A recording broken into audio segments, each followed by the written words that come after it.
আসসালামু আলাইকুম। আশা করি সকলে ভালো আছেন। আমরা প্রবাসীরা ভাবছিলাম যে ডক্টর ইউনূস স্যারের নেতৃত্বাধীন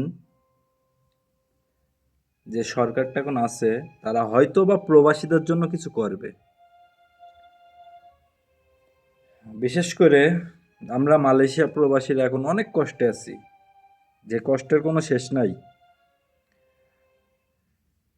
তারপরেও আমরা আশা করছিলাম ডক্টর মোহাম্মদ ইউনূস স্যারের নেতৃত্বে অস্থায়ী যে সরকারটা আছে তারা হয়তোবা কিছু করবে প্রবাসীদের জন্য, মালয়েশিয়া প্রবাসীদের জন্য তথা আমাদের বাংলাদেশের সকল প্রবাসীদের জন্য। তা কি করলে তার আরো উল্টো রিয়াকশন পাওয়া যাচ্ছে। আসিফ নজরুল ওই মালয়েশিয়া আসার পরে মালয়েশিয়াটা আগুন লাগাইতে গেল একদম। মালয়েশিয়া এসে ফুল আগুন লাগাইতে যাচ্ছে। মানে যারা অবৈধ আছে তাদের বৈধ করার বিষয়ে কোনো কথা তো বলেইনি। উল্টো আরো কলিং এ লোক এনে আরো মারার চিন্তা ভাবনা করছে। ওকে,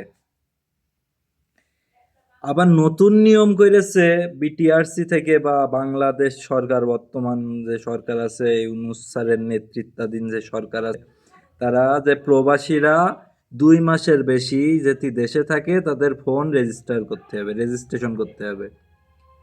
এই শাওয়ার বাল, আমরা ফোন রেজিস্ট্রেশন করবো কেন? আমরা 2 মাস থাকবো কি 6 মাস থাকবো সেটা আমাদের ব্যাপার। রেমিটেন্স শাটডাউন খেয়ে কিন্তু হাসিনা কাপড় তুলে ফেলাইছে। হ্যাঁ, প্রবাসীদের রেমিটেন্স শাটডাউন যদি আবার আসে না, আবার যদি আসে হাতে কিন্তু থালা ধরাই দেবে। হ্যাঁ, সব নিয়ম প্রবাসীদের জন্য। মাদার বোর্ডরা এয়ারপোর্ট ঠিক করতে পারিস না, মাদার বোর্ডেরা এয়ারপোর্টে প্রবাসীদের লাগেজ কাটে, প্রবাসীদের হয়রানি করে। আর সব নিয়ম প্রবাসীদের জন্য মারাও নাকি? হ্যাঁ, এ প্রবাসীরা দেশের কাছ থেকে কি চাই? লাখ লাখ টাকা চাই, না এয়ারপোর্টে গিয়ে ভিভিআইপি মর্যাদা চাই? প্রবাসীরা চাই কোনো যেন হয়রানি না হয় এয়ারপোর্টে, যেন সরকার ন্যূনতম তাদের দেখে। মালয়েশিয়ায় যারা ধরা খাচ্ছে অবৈধ যারা আছে, অন্যান্য দেশের এম্বাসির থেকে তাদের সাথে দেখা করে। আমাদের বাংলাদেশের এম্বাসি থেকে কতবার যায় দেখা করতে। বাংলাদেশ এম্বাসি কি সুযোগ সুবিধা দেয়? প্রবাসীদেরকে ভাই খেপাই না তোরা, খেপাস নে ভাই, খেপাস নে তোরা।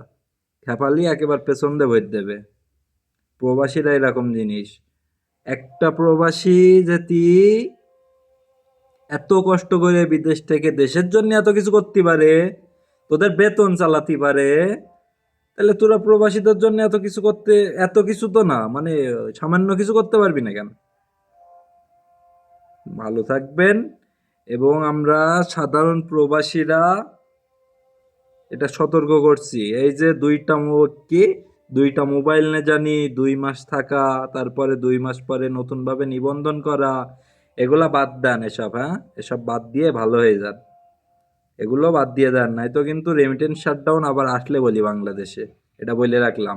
অন্তত আমি রানিং মাসের এই বেতন আমি কিন্তু পাঠাবো না। আমি কিন্তু বেতন পাঠাবো না। বেতন পাঠাইলেও ব্যাংকে পাঠাবো না।